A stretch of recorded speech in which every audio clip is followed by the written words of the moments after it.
My name is Adela Smith, and I am 27 years old. I still remember the exact smell of that morning, cheap car air freshener and silence.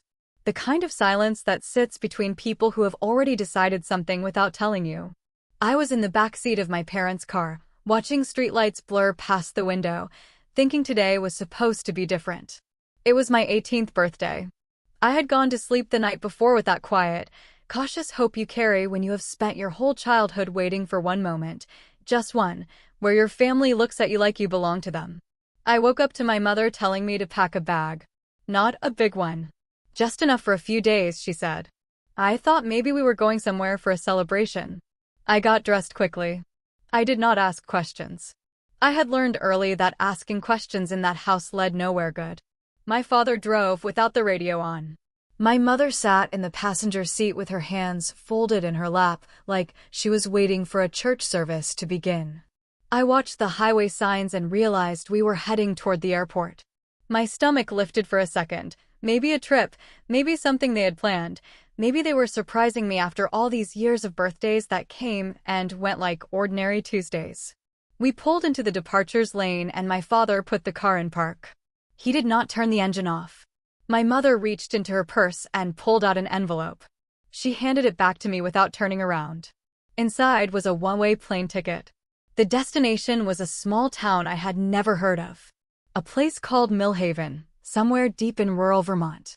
I looked up and said nothing for a moment. Then my father said it. His voice was flat, rehearsed, like he had been practicing those words for a long time.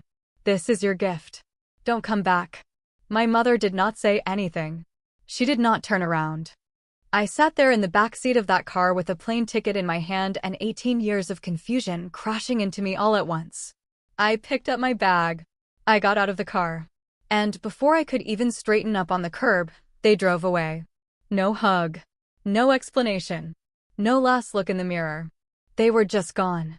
And I was standing outside an airport terminal on my birthday, alone, holding a ticket to nowhere I had ever been. I will not pretend I was strong in that moment. I sat down on a bench outside the terminal and I cried. Not the quiet kind. The ugly kind, where your whole body shakes and strangers look away because they do not know what to do with someone else's grief. I cried for a long time. And then something in me got quiet. A kind of numb, hollow quiet. I picked up my bag, wiped my face, and walked inside. I checked in. I went through security. I sat at the gate and stared at the ticket like it might eventually explain itself. It did not. But I boarded the plane. Because there was nothing left behind me worth going back to. The flight was short. When I landed and walked through the small arrivals area of a regional airport barely bigger than a bus station, I almost missed her. An elderly woman, maybe 70 or so, small and still, holding a handwritten sign with my name on it. Adela. Just that. In thick black marker. I stopped walking. My heart started doing something strange. She looked at me with the kind of eyes that carry a long story in them, and she smiled. Not a polite smile. A relieved one. Like she had been exhaling slowly for years and had finally reached the end of the breath. I walked up to her and she said, before I could even open my mouth, your grandfather has been waiting 18 years to tell you the truth. I did not know I had a grandfather. I did not know there was a truth. I did not know anything in that moment except that this woman had my name on a sign and that for the first time in my life, someone had been waiting for me. Her name was Rosalie. She had the kind of hands that have done real work, soft but firm when she took mine, leading me out to a weathered blue truck parked crookedly near the exit. She did not offer a lot of words on the drive, and I did not ask for them. I sat in the passenger seat and watched Vermont roll past in the window, green and gray, and wide open in a way that city life had never given me. We turned down a long gravel road lined with old maple trees, and I felt something strange move through my chest. Something I could not name yet. Something that felt almost like recognition. The house at the end of that road was old but cared for. Painted white with a deep front porch and flower beds that had been tended with real attention. And sitting on that porch in a wooden chair with a blanket across his lap was an old man. He was watching the truck pull in. When I stepped out and he saw my face clearly, he closed his eyes for a moment. His jaw tightened. When he opened them again, they were wet. He said my name once. Just once. And the way he said it told me everything I needed to know, that whoever I was to him, I had been missed. Deeply. For a very long time. His name was Walter Kane. And nothing would ever be the same after that afternoon. Walter Kane was 74 years old, but his eyes were sharp and clear the way only eyes that have carried heavy secrets for a long time can be. Rosalie helped him slowly to his feet, and he stood there on that porch looking at me like I was something he had been afraid he would never see. I did not rush toward him. I did not know him. But something in my body recognized something in his, the way you sometimes feel a place is familiar even though you have never been there before. He extended his hand first, respecting that I was a stranger to him in every practical sense, even if I was not a stranger in his heart. I shook it. His grip was gentle but deliberate. He said, "Come inside, Adela. There is a lot I owe you." We sat at a kitchen table that had seen decades of meals and conversations. Rosalie put a kettle on and moved quietly around the kitchen the way people do when they understand that some moments need warm background noise and nothing else.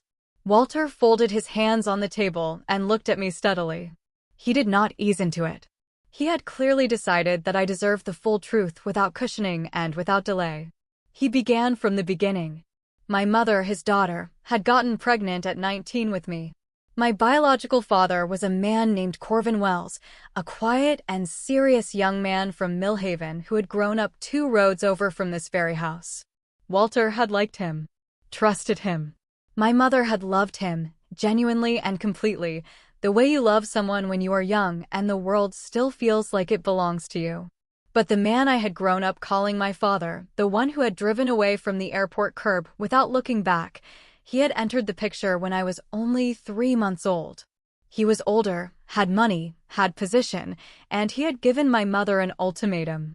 Leave Corvin behind completely, sever all ties, move away and raise me as his own, or lose his support entirely. My mother had chosen security over truth.